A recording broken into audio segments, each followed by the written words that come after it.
Prologue. Unidentified alien cargo vessel. Unidentified alien star system. Rows and rows of cages. Dark, wet, blood-stained. Squatting naked humans huddled behind bars. Tall, sexless figures. Cold, blank faces. Featureless. Their only expressions are a change in the color and intensity of light glowing out their eyes.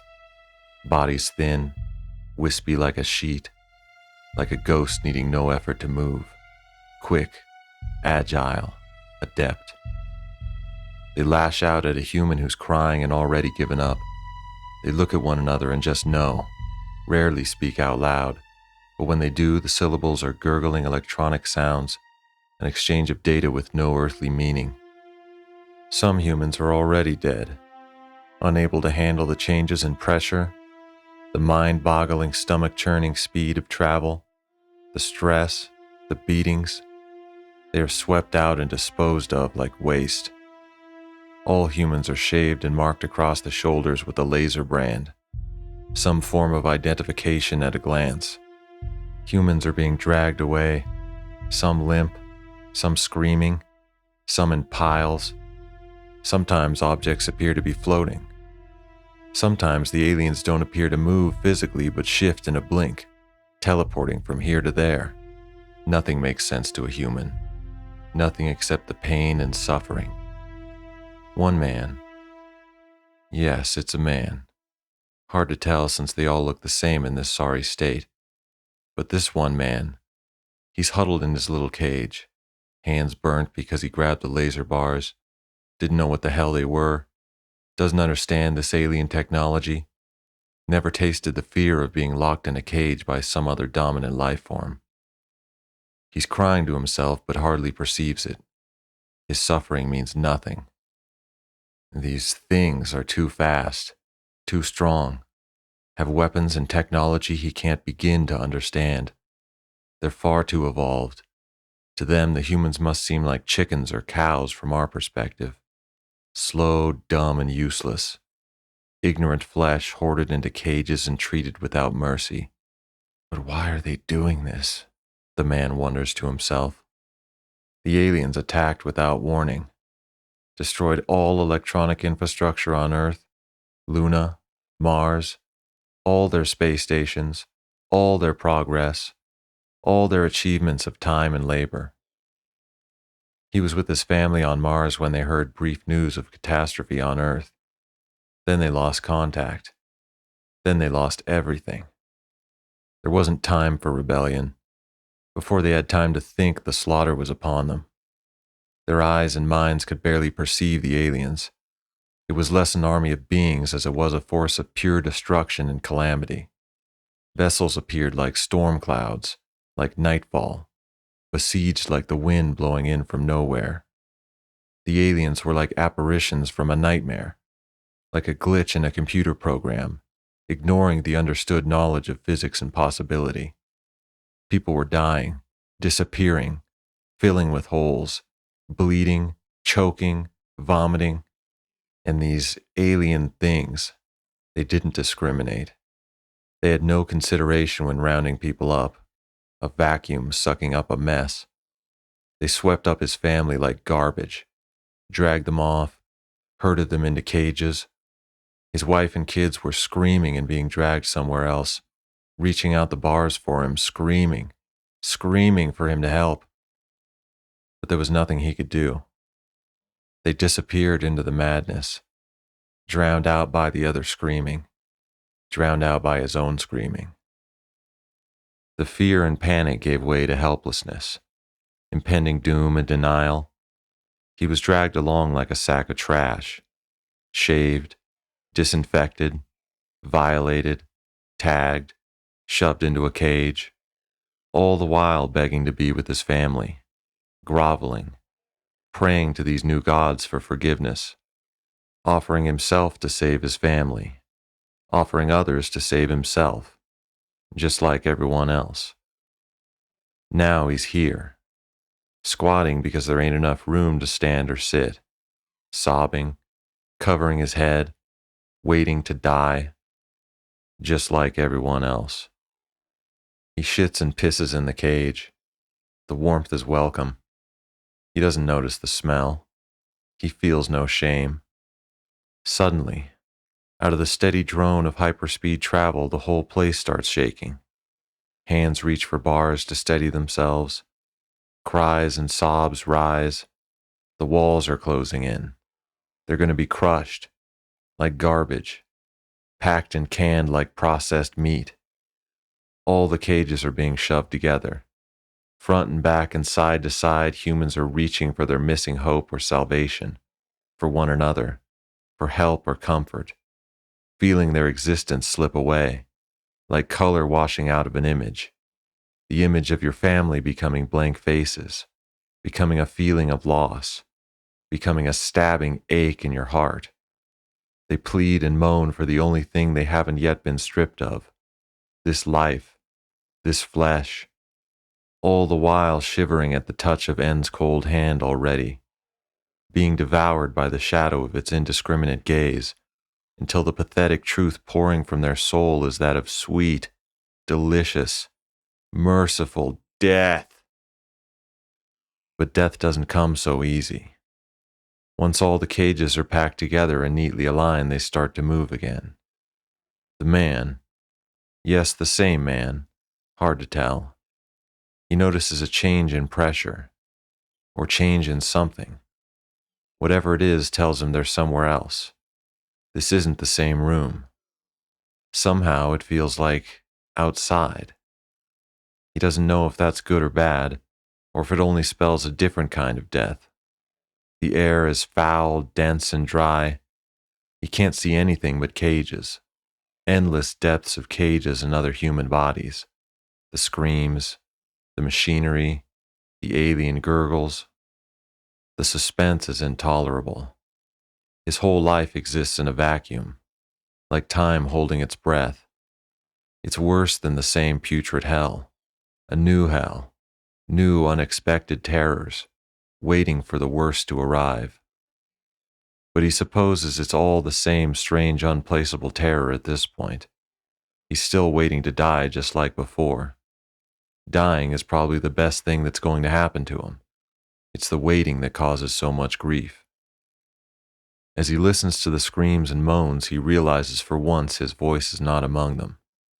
He gains a small bit of pride from this. He thinks of his family and gains even more strength. He turns his waiting into a kind of insolence, a struggle, a fight with the aliens themselves. He won't go easy. He imagines his suffering as a fist in the face of these hideous monsters. They won't just sweep him up like garbage. He won't go on his own. They'll have to do it themselves. He won't give it to them. They'll have to take it. And when they open the cage to do it, he'll give them something to remember. He'll give them something to gurgle about. He tries to relax and work some feeling and strength back into his limbs. He dreams himself into a zen-like state. It's not hard. He's barely awake, barely alive. He focuses on the one moment, every second, every synapse leading to the one fight, the one motion, one thrust, the one fuck you before the end. One of the cages near him rattles. The person inside it shudders and screams as a robotic arm carries them off to another platform. He watches a whole long row of cages be carried off before it's his turn.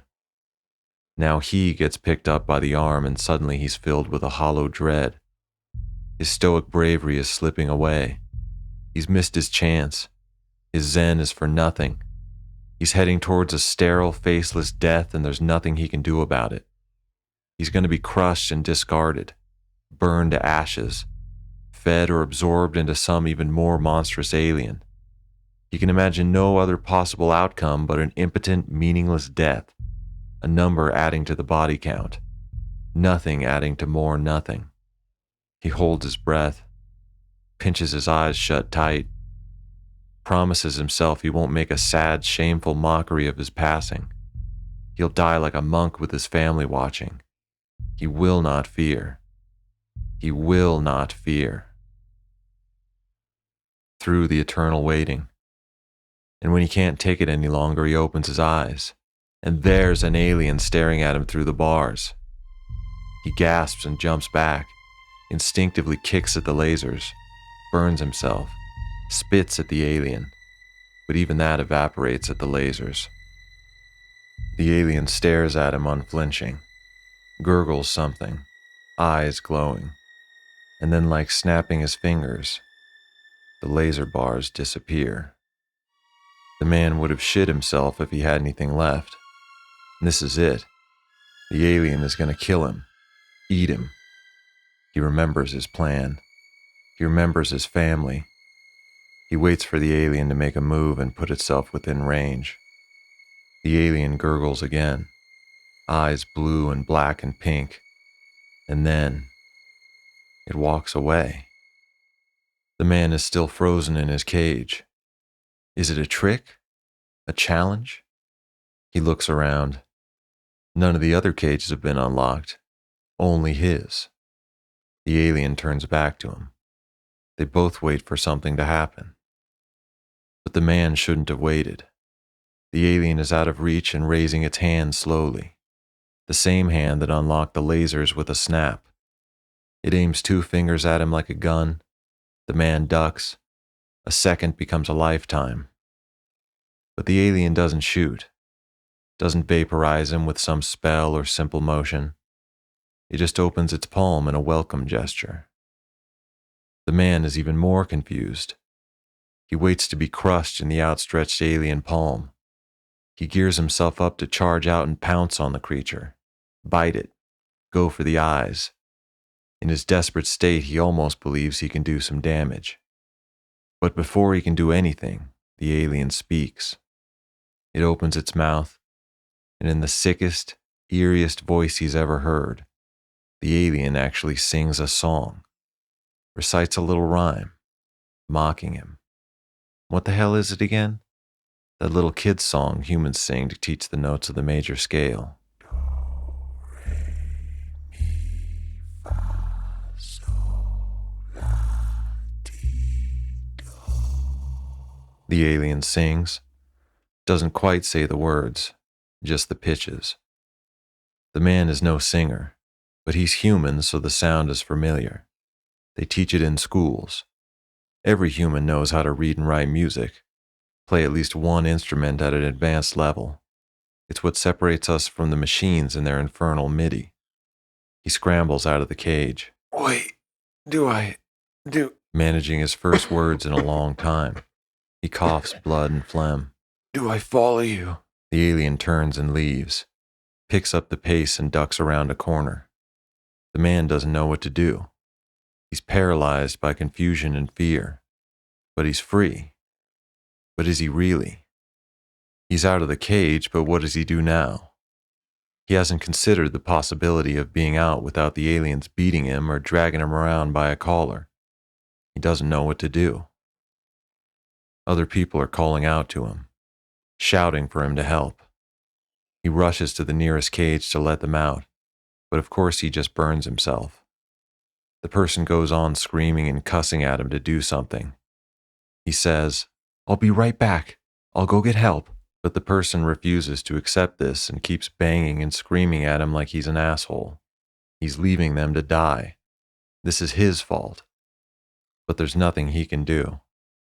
His legs are still half asleep, burning and weak as he limps off, chasing the alien who opened his cage, fighting the urge to call out to him because he doesn't want to draw attention, even though there's dozens of humans calling out to him gonna get him caught anyway. He comes to a doorway leading outside, peeks around the corner and just stares. He's not even sure what he's looking at. Some artificial outdoors, maybe? He has no reference point for whatever it is. He thinks he's looking directly into space, but he's only ever seen it out the window of a ship or a space station. This is like looking off the edge of the world into the black beyond. There's platforms and structures, but doesn't seem to be anything between him and the starry sky. No blue, no clouds, no atmosphere. And there's so many fucking aliens out there. Some dart around, some saunter and slide, Some bounce up and down like they're growing and shrinking right before his eyes. He stays hidden in the doorway, looking for a direction to run, looking for the alien who freed him. That feeling of impending doom and impotence washes over him again. All these aliens look the same. How's he supposed to tell one from the other? Why did the one help him in the first place? Just to fuck with him? To give him hope just to crush it? Make him feel the cold, blind wrath of its comrades when they found him out of his cage? He had it in his mind to fight back, and the damn thing knew, so it gave him what he wanted. But that one supposedly friendly alien is his only hope. And if not, it's the one he wants to go out fighting if he has to go out like this. He tries to remember what color eyes, or skin, or something about the alien. But it's no use. They all look exactly the same. All he can remember is the do, re, mi, fa, sol, la, ti, do, and the hand thing. He remembers the hand thing vividly for a second. Something clicks. Something familiar. He looks around at all these aliens to see they have 2 long maneuverable fingers, and a third fatter one opposite those like a thumb. He was sure the other alien had human-like hands, made a gun with its fingers, 5 of them. But maybe he was just imagining it, still interpreting these alien things through his own tiny, pathetic human perspective. Then he notices one alien who seems slightly different, disconnected from the flow of the others. The aliens are efficient, fluid and deadly, but rigid and without personality. This one seems relaxed, leaning, watching. It moves with a certain unmistakable solidarity. It's not like the others. Or is it?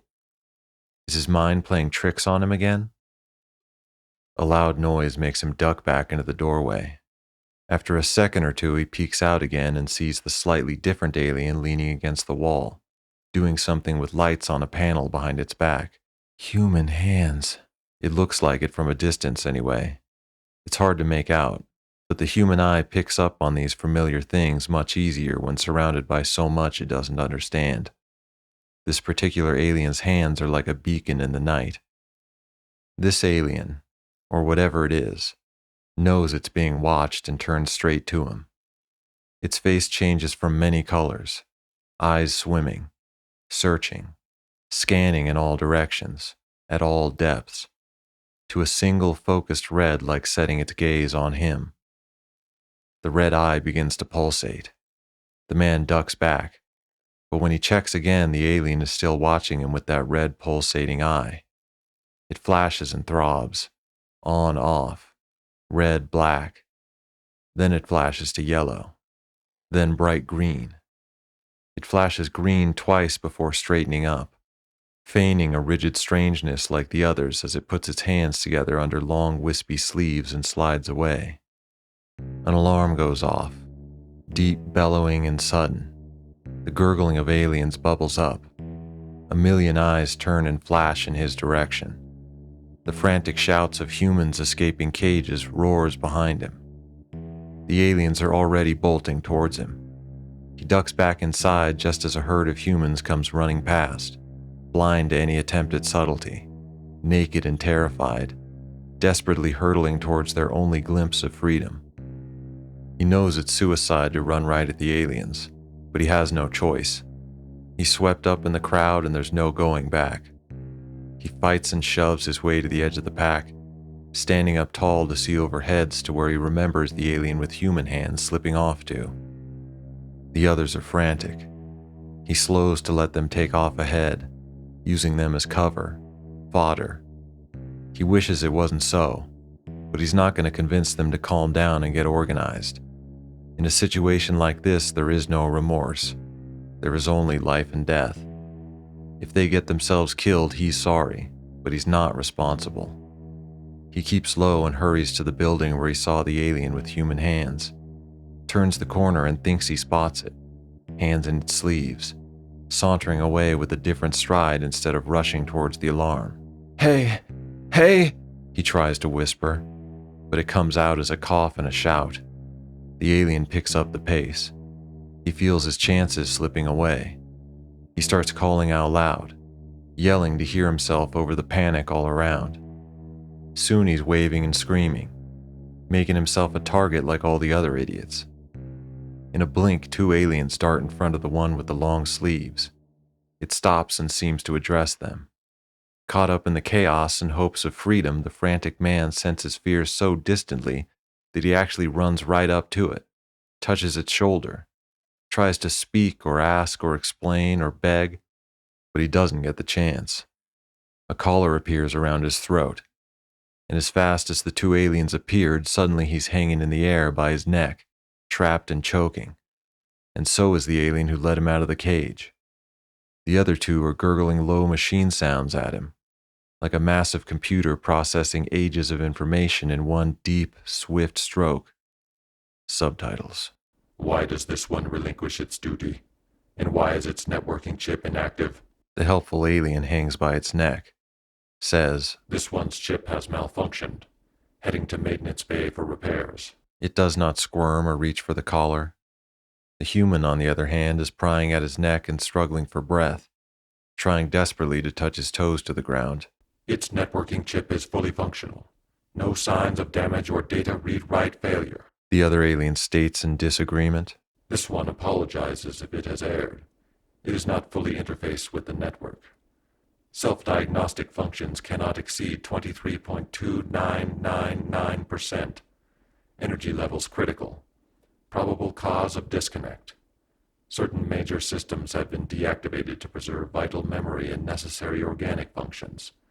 Heading to maintenance bay to reestablish connection and upload data memory backup for future diagnostic use. The other two aliens straighten up and turn to one another, eyes flashing questioning shades of purple, crimson, and gray as they process the information. One of them leans in close, blinking and scanning for faults in the data transmission. It flashes its eyes at the human, snakes back and forth between the negligent alien and the human before focusing back on the collared alien, eyes blinking a million accusatory colors. The creature thinks this one is abetting its escape, it states plainly, having asked the man no questions, just knowing. The creature excreted bodily fluids towards our optical receptors. The accusatory alien turns to the human. Its eyes stir purposefully as it swims around the human's face, reading and scanning the creature as it struggles, frantic and helpless. They return their gaze to the accused. This one opened the cage to administer appropriate punishment. At that point, we experienced a network disconnect. Without substantial networking, our directives were rerouted in accordance with data limitation protocols. Backup data systems indicated we should return to maintenance bay and reassess the situation once connection had been reestablished. The aliens stand stiff, processing the information. They gurgle and breathe a few phrases at each other, turn and blink slow, dark colors at the alien in question, but then release it from the collar.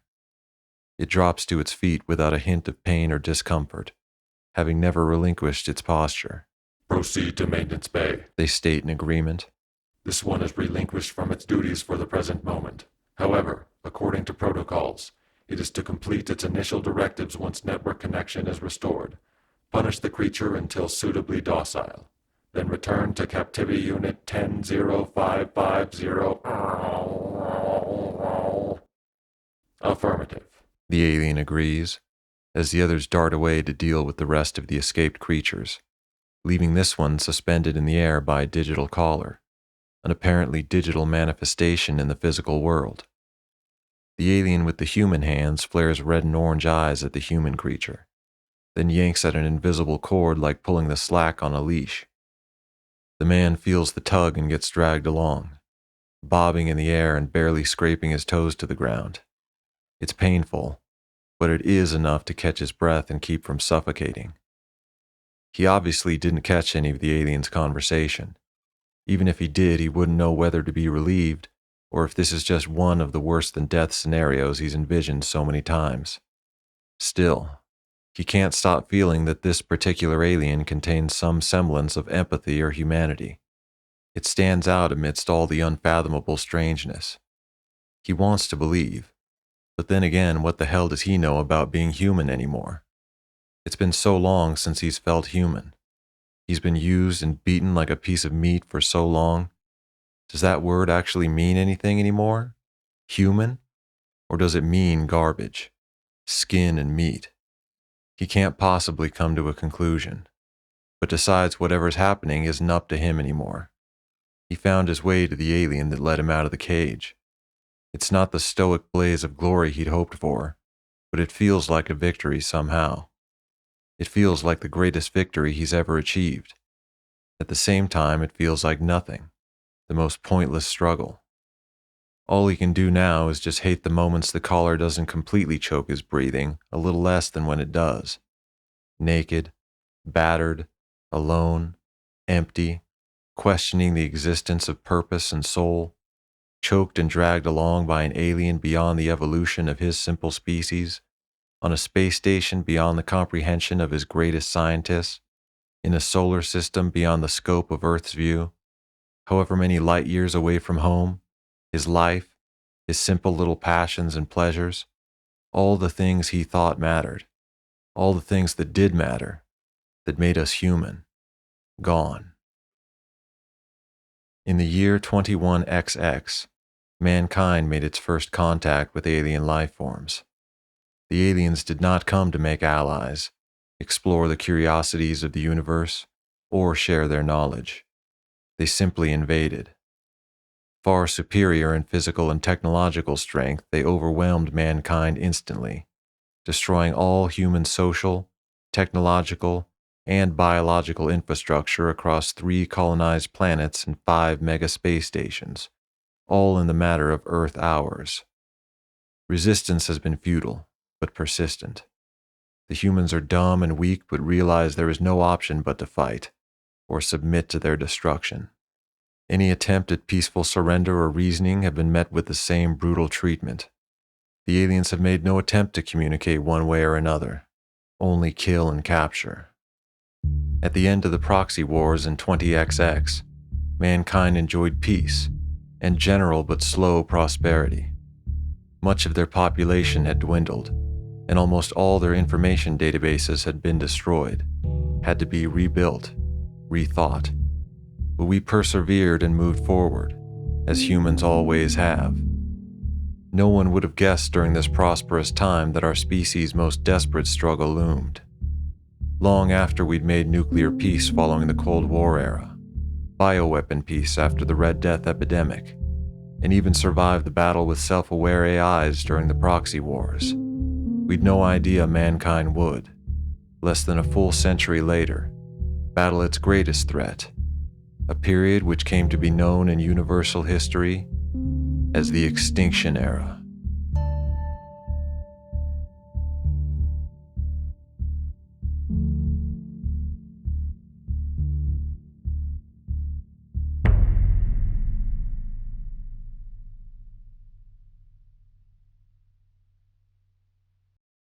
Chapter 1. Year 0AH, after harvest. 14th day, 3rd month. Unidentified alien space station, barracks district. The alien drags the man by the invisible rope, down narrow paths between plain gray-green structures. They approach a small boxy hut. He keeps his hands hidden beneath the sleeves as it interacts with a panel and opens the door. Inside the hut is a bit less plain. There's robes and other garments hanging about, weapons, even a bed with sheets and pillows. Across from the bed is a large cage, not one of the tiny cramped laser defense cages. This one is big enough to stand and take a few steps around. Locked inside is another human, a woman with brutal scars and laser brands, filthy tattered clothes, and an inch or so of healthy-looking hair. Even as beaten and battered as she is, the hair is striking. The man hadn't seen hair on a human since Mars, however long ago that was. Sometimes it seems like yesterday. Sometimes it seems like years. The woman turns and he sees the left side of her head is scarred and bald like the hair is never growing back. Her face and arms are gaunt, but she has a strength about her, a fire, something primal and burning the aliens apparently couldn't beat out of her. She isn't scared and ready to die like all the others. The man meets eyes with her. She growls suspiciously. The alien tugs him into the center of the room and unlocks his collar with a wave of its hand. The man drops to his knees, grasps at his neck, coughing, panting and sobbing. Please don't hurt me. I don't mean you any harm. I don't know why you helped me, or if you helped me, but I don't know what's going on. Please say you helped me. The alien turns to him with colored eyes. I don't know what that means. He shrugs at the blinking colors. But I'm alive, so that means you don't want to kill me. Something clicks inside him like a pale, clear light illuminating the awful truth. The collar, the cage. Are we pets to them? He wonders. He looks over at the strange woman with the feral eyes. Hello. She hunches over like an animal, paces around with her knuckles to the ground, like a beast ready to defend itself, staking out its territory. Is there some way we can communicate? Asking either of them. Then he remembers something. Do, re, mi, fa, sol. The woman starts going crazy, hissing and barking, rattling around in her cage, trying to reach out and claw at him. Fa, sol, la. He chokes on the dryness in his throat and starts over. Do, re, mi, fa, sol, la. The alien's eyes narrow on him with a deep, dark red. The man nearly swallows his tongue. But he goes on anyway, because this is all he knows to try and communicate. This is the thing the alien said after it helped him. Do, re, mi, fa, sol, la, ti, do. Do, re, mi. He hasn't used his voice in so long he can barely hit the right pitch. So he keeps trying. Louder, clearer, in the best singing voice he can muster. There's the sound of pressure releasing. A visible gas wafts out from the alien's face. Fa, sol, la, ti, do. The woman is screaming and snarling, almost making words. Do, re, mi, fa, sol, la. The alien darts over to him, not quite in the incredible way some of the others had, but still with a terrifying and inhuman speed. He grabs him by the neck, pins him up against the cage.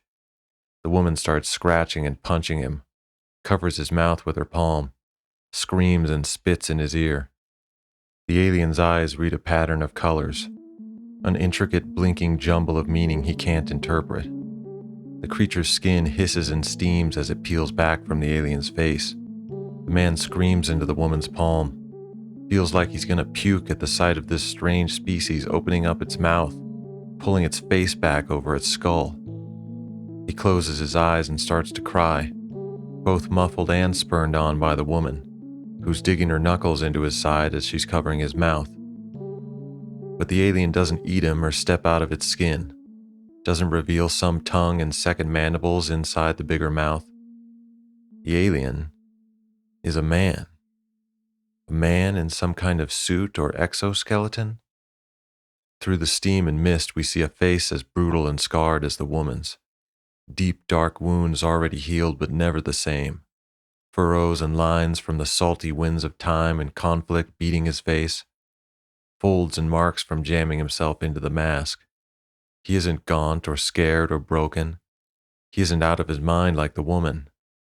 His eyes are stern and decisive. His face reads of mission and purpose. Don't ever let me catch you singing that damn song. I'm sorry. The woman howls and claws his face, grinds her knuckles into him even harder to emphasize the point. The man in the suit looks him in the eye and holds him suspended for a moment longer before dropping him. The woman follows him to the ground, groping him and refusing to let go, nibbling at his ear. He cries and moans and finally manages to pry himself free, crawls to the center of the room towards the man, the alien with human hands, whatever he is. He peels the mask down to his neck and tears the chest of his suit open to let his skin breathe. He tosses his gloves in a pile, then touches a finger below his temple, just beside the ear, says, Doc, I got a +1. Mail. Ready a welcome package. He ends the call without saying any more, crosses his arms and looks down at the naked man on his hands and knees, still trying to collect himself. Well, congratulations. You're the first one in a long time to make it out. I don't understand. You almost got me killed, but you managed all right. But the others. The woman lunges and climbs the bars of her cage, trying to tip it over. The naked man flinches and drags himself further from the woman's reach. The man in the suit ignores her, shakes his head at the naked man's question. Did you see what was happening out there? The naked man thinks about it, then lowers his head and tries not to. And I assume you saw the same thing on Earth, Mars, wherever you're from. The man hangs his head even lower, mutters a woman's name. We do what we can to save people. The woman shrieks. The man in the suit moves his eyes to her for a second, then back to the naked man. Trust me, we need 'em. But in the past 26 Earth cycles on this station, you are the only fucker to make it out. The woman barks and rattles her cage.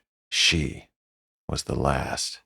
The naked man considers the implications of this, asks, how many of those ships come in per day? To the dock where I found you, about 400. The naked man vomits. Clean that up. This is my fucking bedroom. Here, tossing a rag at him. And you better practice keeping your stomach settled, 'cause that's only one docking bay. There's 10 other ports around this substation alone. There could be as many as 8 other substations around the facility. We don't have the manpower to work more than 3 every other Earth cycle. Right now it's just me and one other team breaking people out. A group of 3. And they can only work one port at a time. The damn 3 of them. What about...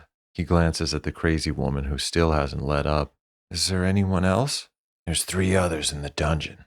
The naked man lets out a weak cry. That's just what we call it, so don't get worked up.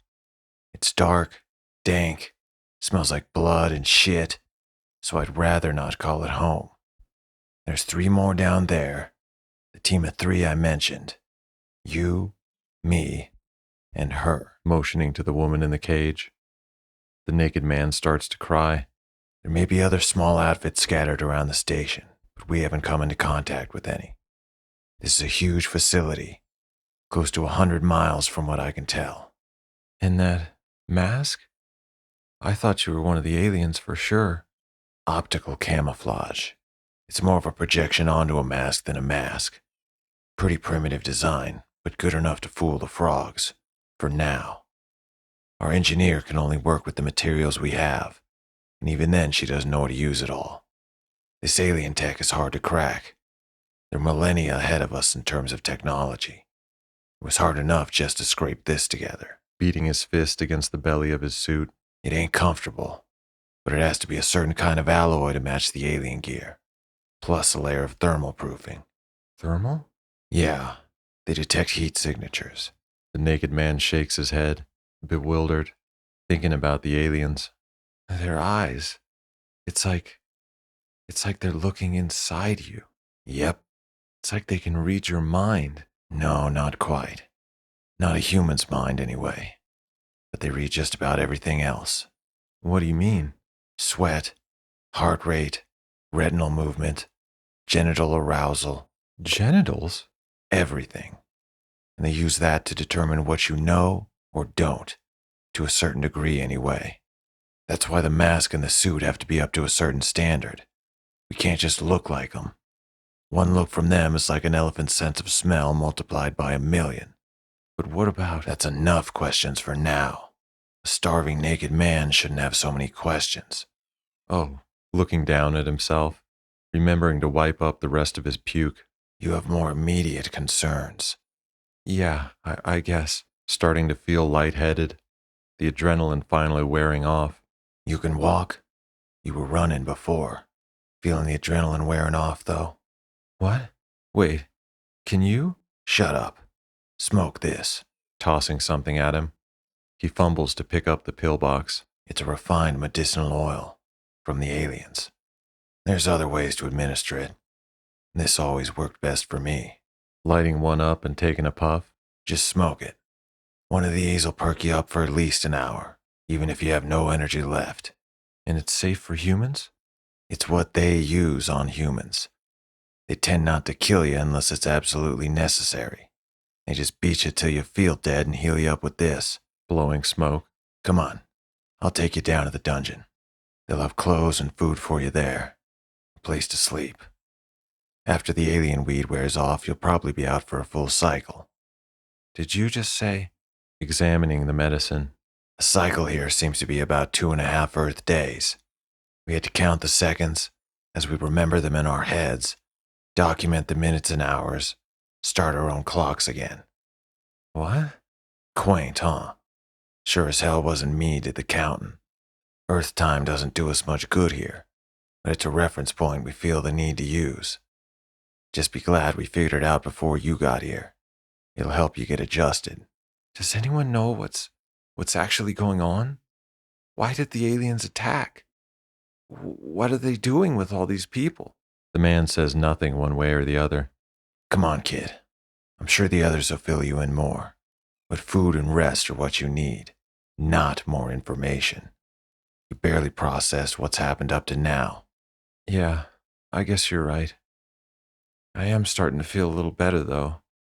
What did you say this medicine was? Alien weed. Is it really? The doc has another name for it, but it's an herb. It's medicine. Cures everything. Bullet in the arm, broken heart.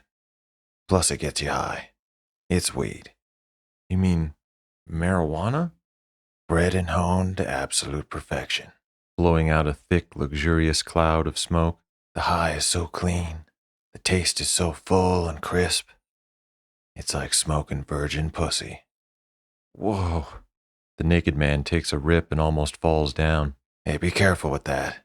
Grabbing him under the arm to help him stand. I guess I should have warned you these are pretty high dosage. And you smoke this when you get hurt? Or need energy? And when I'm bored. Come on. You made enough of a mess in my fucking room as it is.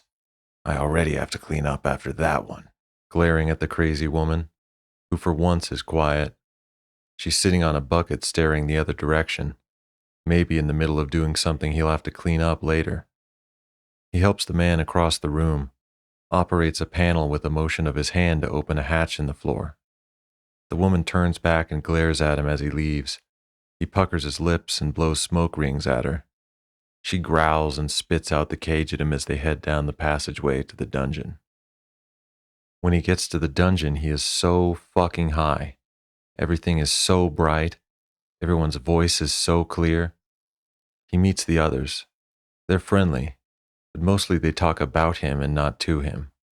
They ignore his questions, but at least they don't grab him by the throat or claw at his face. They give him some clothes and show him to a bunk, say they'll bring him something to eat, which turns out to be a shot in the arm. They tell him there's real food too, but for the time being he'll have to settle for a vitamin shot. The man in the alien suit is nowhere to be seen. Disappeared after bringing him here. He asks about the man, but they don't give him an answer either. And that's all he can remember. He must have laid down and gone right to sleep. It's a long, dark sleep, a hard sleep, and he wakes like coming up from underwater, gasping for air. He jerks up in his bed, lost and afraid, searching for answers faster than his muddled senses can accept them. Hey, calm down, buddy. You're all right, a woman standing over him says, holding him firmly by the shoulders. Slowly it comes back to him. He remembers, but it still takes a while to sink in. The memories aren't reassuring, but he knows he's safe for now. Doc! Ishmael just woke up.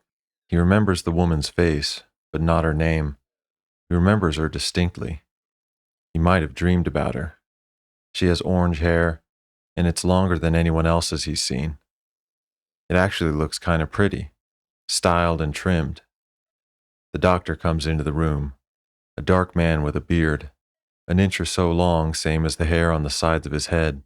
How are you, son? You remember where you are? The new guy looks down at himself. I remember, and I feel okay, I think. You've been asleep for about 2 Earth days. That's not unusual. Probably. Probably? Well, we haven't had enough people here to know. Ishmael takes a deep breath and again starts to feel that nagging, unfulfilled question in his mind. That thing on the tip of his senses reaching for meaning to grasp onto, to hold firmly. What the hell is going on here? What are these aliens? What happened back in the Sol system? Is anything still there? People must be fighting, right? The other two sit up straight and give each other awkward looks. I wouldn't think too much about the Sol system. If there's people still fighting, well, I wish 'em Godspeed. But we're a long ways from home, and we all saw the same thing back there. So if you think someone's coming to save us, you'd better get that out of your head real quick. But what about that man? That man in the suit? He had weapons and all sorts of gear. He was even talking to the aliens. I saw it. He must know something. Where is he? The woman clears her throat. That man you're referring to. He doesn't know any more than we do, which isn't much. But as far as we can tell, the aliens are bringing us here for some sort of harvest. Glancing at the woman again, making some small agreement to be careful about what they tell him. There's no telling how a person will react, and they don't want to drive him mad the second he wakes up. Harvest? It don't sound pretty, but nothing you've seen so far has been.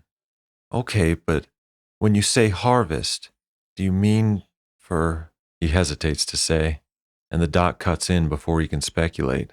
We don't know what for, and don't get hung up on the term. It's just what we've translated from the alien dialect. That was me, by the way, raising her hand to take credit. Sorry if it sounds creepy or gross, but things are kind of creepy and gross around here, so you'll get used to it. Yes, but besides that, all we really know for sure is that we aren't the only species being harvested. Ishmael swallows hard. Even on this space station, there's supposedly other aliens, but we don't know if any have escaped, or how strong or smart they might be. Kim's the only one who's seen them, but he didn't try to break them out. We have enough trouble just trying to rescue humans. Who's Kim? Is that the man who rescued me? The doc clears his throat and is slow to respond, but goes on. Yes, that's Kim. He's the only one who's made it off this subset of the station. The local docs only bring in other humans, and it's too much of a risk to try and bring another species all the way here from another substation. Even if we could, there's too many variables. Who knows how much different their physiology is to ours? I might not be able to administer medical treatment. They might get sick eating our food, or get sick just being around us. How could we be sure we wouldn't spread diseases to each other? Our immune systems could be incapable of fending off bacteria that are harmless or even indispensable to them. And depending on their method of speech, we might not be able to communicate. Well, how does that man in the suit communicate with the aliens? I've seen him do it. I swear I heard him making the same noises as the aliens. They had him in a collar and everything, but somehow he talked his way out of it. They had him in a collar? He frowns, grumbling like an angry parent about an irresponsible child. The woman just snickers and grins a little. Yeah, and the things were right in his face, with all the lights, the aliens, the frogs. The what? That's what we've been calling them, frogs, because of the way they hop. Although it's more like teleporting, they're so fast. They just appear in another place sometimes. But hey, they're ugly and green, got those big crazy eyes, so the name frog stuck. Well, how does Kim communicate with the frogs? Using a voice modulator that I built. We found the translation of our own language within some frog data files. Luckily, they use an alphabetic writing system and an auditory syllabic form of speech within the frequency range of the human ear. So, I just used their data to reverse translate, injected their language into a simple program like the auto-interpreters we use back in the Sol system. Then I programmed the voice modulator using voice samples straight from their own network. Ta-da! Frog voice. So if we can communicate with them, then can't we find out what they're doing? I mean, what would have happened to me if Kim didn't open the cage? The doc and the orange woman exchange looks. Why does everyone keep doing that? I'm not a child. I know I'm new here, but I have a right to know. Calm down, kid. We're not keeping anything from you. Yeah, we're all in this together.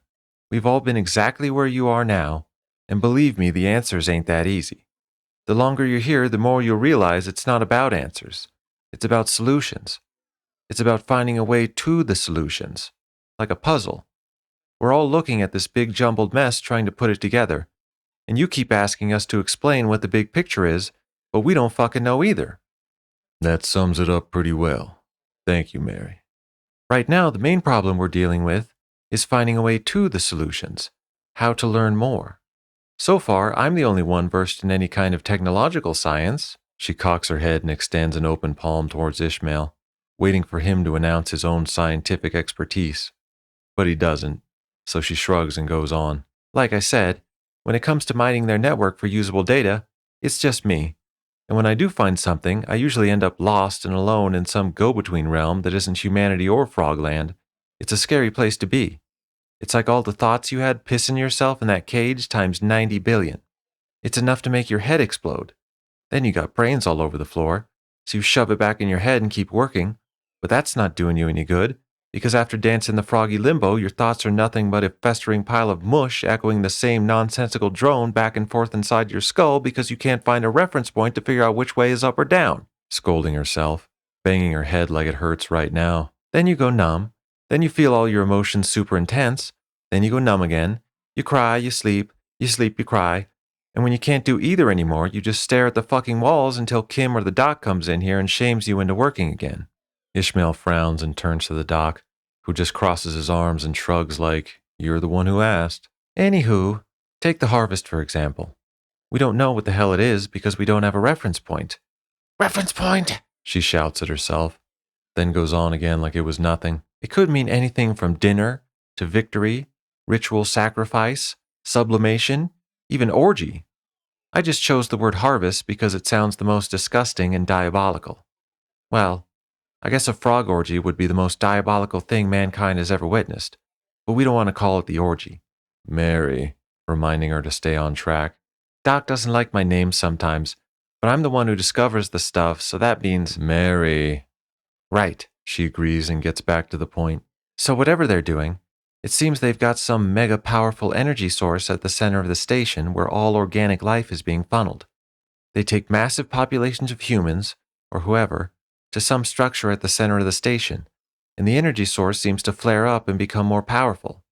But again, it's not something we have any reference point for. She pauses like she might snap again, but doesn't scream or bash her head. As far as I can tell, it's not electricity, or kinetic energy, or fusion or fission, or even an influx of data. But it does set off all those readings, blows them off the charts. One theory I have is that they're creating some kind of biofuel by quick flash compressing carbon-based life forms, the way fossil fuels form on planets over thousands of years. But this is like the big squeesh all at once, grinding her palms together and making Ishmael grimace uneasily. But like I said, we have no idea. This is all just speculation based on reference points I invented based on what little data I've been able to recover. I haven't been able to read actual reports or accounts of what's going on. All I do is interpret the flow of data. But the one thing we know for sure is that it's a one-way ticket to Frogsville, meaning that they seem to be feeding the froggy belly. With us. Please don't call it the froggy belly. Hey, I'm a computer scientist, not a linguist. Linguistics-ist. Linguismism is... The doc turns to Ishmael and shakes his head. Unfortunately for us, they don't seem to have any physical or static information for us to rummage through and find answers. Most of their data requires us to hack into their network, and that's a sensitive endeavor that requires skills and expertise that none of us has. Except Mary. He pauses to glance at Mary, who's still stuttering and talking to herself about something. And it's not the kind of thing she can just hack into and turn over to someone else to try and make sense of. It's kind of like piloting a ship through an ever-changing environment, in the dark, with a billion frogs trying to kill you. She blinks at them. Ishmael turns back to the doc. Their network is always changing, and not just the data, but the method of storage, security protocols, and it's always updating in real time, because the frogs are all connected by some kind of network chip in their brain. Kind of like a companion AI, tapping her temple. like humans used to have before the proxy wars. Except the frogs seem to have implemented it a little better than we did. Kim was able to access the network once. Access? Well, it nearly electrocuted him to death and he didn't get any information. But still, he got close enough to one of the server mainframes to do it. How would Kim access the network, though? Is it the same as hacking? Is Kim a hacker too? Mary and the doc exchanged that look again. Is it something about the suit? Or do you people... You don't have, he asked suspiciously, trying to hide his nervous reaction in case they do. I saw that man tap his finger to his temple. Just like you did a second ago. Mary clears her throat, turns to the doc like asking who's going to do it. What? Just tell me. We're all in this together. You said so. I mean, I don't care what kind of tech you're using, as long as we're all on the same side. So you really don't know? Know what? I don't know fucking anything. That man just saved me from one of those cages. My brain exploded into mush. I cried and slept and stared into the void. And now I woke up here. Looking between them for the answer they're both hesitant to give. Well, what? Is he a frog? Or some weird frog experiment? Is he an AI proxy thing? That man. Mary leans over and puts her hand on his knee, like trying to break it to him gently. That man is... The room hangs as if in suspended animation, then zooms in on the mouth and the words, Kimura Gracie. Kimura Gracie? That's right. Kimura Gracie. The legendary hero from the proxy wars? The very same. The man who, yep, and saved? Mm-hmm. You can't be. We're serious, Mary assures him, patting his knee encouragingly. Ishmael goes quiet, thinking, letting it soak in, trying to find some way to argue or deny the legendary Kimura Gracie. It's more fantastical to believe than a biblical miracle, than the invasion of the frogs themselves. But the more he thinks about it, at every turn and every excuse in favor of improbability, the answer becomes clear. Kimura Gracie. He remembers the massacre back on Mars, remembers the helpless submission on board the ship, the strange series of events that led from one inescapable hell to the next, utter destruction, never-ending suffering, the impending weight of a destiny too straight and narrow to be derailed, too airtight to escape from, a future too vivid and tangible to be false, to suddenly being released, to luck and magic in the air, to a present that's not so clear, but there's space to move, space to fight, to make your own way, a place with friends and hope. It's like a dream. It's like a movie or a video game. And if anyone could pull them from the flames, you people are fucking crazy, starting to laugh like they're just playing a joke, but he won't be fooled. These people are mad, fooling themselves to avoid facing reality, looking for solace and strength in the absurd. I think he's losing it, Doc. You want I should slap some sense into him? Ishmael laughs louder. We told him too much. He asked for it. Kimura Gracie. Calm down, son. This is why we didn't want to tell you everything. I must still be dreaming. He looks around with a smile like nothing is real. No wonder you two assholes can't give me a straight answer. The doc's helpful expression drops. There's no need for name-calling. This is all in my head. He goes on talking to himself, to figments of his imagination. You're just talking whatever nonsense got lost somewhere in my brain during all this mess. Oh man, maybe it was that fucking alien weed. If that was even real. But these dreams are crazy. Holding out his arms to look at them, rubbing himself to feel how real he is. Then he turns to look at Mary. Mary frowns and crosses her arms. Don't look at me like that. But Ishmael just giggles and grins, eyes her shamelessly. Well, if that's the way you want it, with a serious, business-like nod. You hold him steady, Doc. I'll administer the treatment. Flexing and rubbing her palms together, gearing up to wipe the stupid smile off the new guy's face.